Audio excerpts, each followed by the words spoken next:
할렐루야. CTS 시청자 여러분 안녕하세요. 저는 요나 3일 영성원 원장 이에스더 목사입니다. 오늘은 호세아 10장 1절과 2절 말씀을 통해서 신앙생활의 안전장치라는 주제로 함께 은혜를 나누려고 합니다. 하나님의 백성으로서 살아가는 방향은 신의 산 언약에 제한된 것으로 충분하지요. 그리고 가나안 땅에 들어와서 다윗과 맺은 새로운 언약에서는 다윗의 후손을 통해 이스라엘을 다스리게 하겠다고 약속하십니다.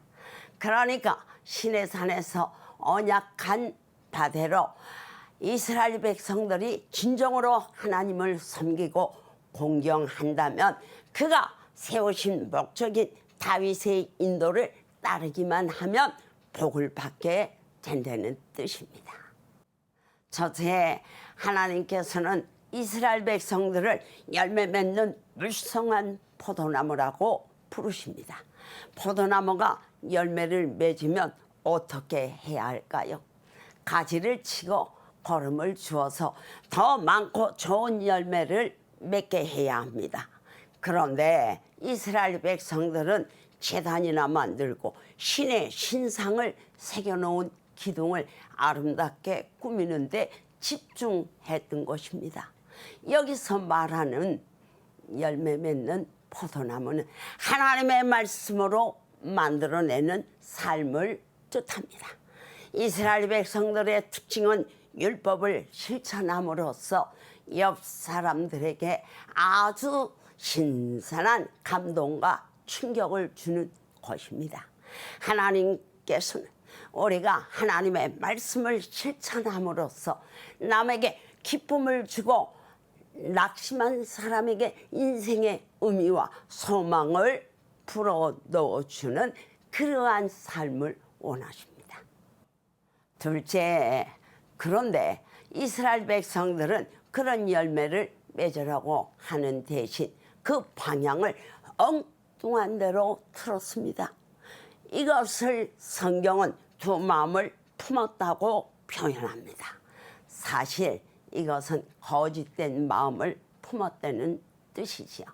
하나님께서 이스라엘 백성들에게 원하신 것은 많은 종교 행사가 아니었습니다. 건물을 많이 만들고 기둥을 꾸미는 것보다 계속 하나님의 말씀을 가지고 살아야 합니다. 이 삶을 통해서 다른 사람들에게 신선한 충격을 주고 기쁨을 주고 희망을 주는 것을 하나님께서는 더 기뻐하십니다. 하나님께서는 우리의 삶에서 자기를 희생하고 자기의 시간을 쪼개어 남을 도와줌으로써 다른 사람들에게 소망을 주고 기쁨을 주고 희망을 주기를 바라시는 것입니다. 셋째, 그러면 이스라엘 백성들이 하나님의 말씀대로 살지 않고 제단과 기둥만 잔뜩 만든 이유가 무엇일까요?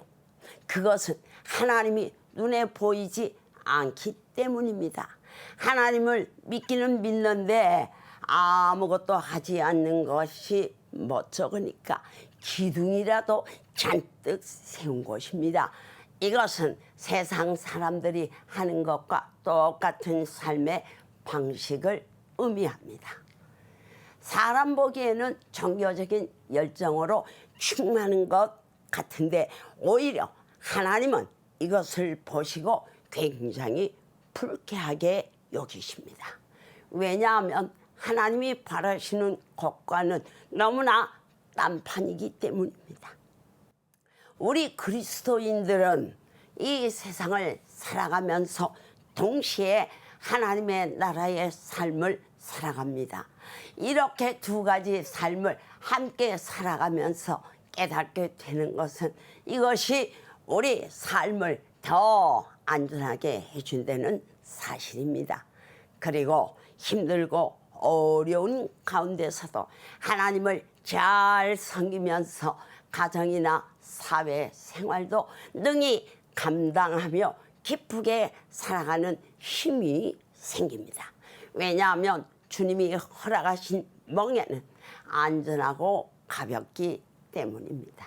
CTS 시청자 여러분, 올해 모두 열매 맺는 불송한 포도나무가 열매를 맺지 않고 엉뚱한 방향으로 틀어서 재단과 기둥만 잔뜩 만든 이스라엘과 달리 하나님의 말씀대로 살면서 풍성하게 열매를 맺는 성도가 되시기를 주님의 이름으로 축원합니다.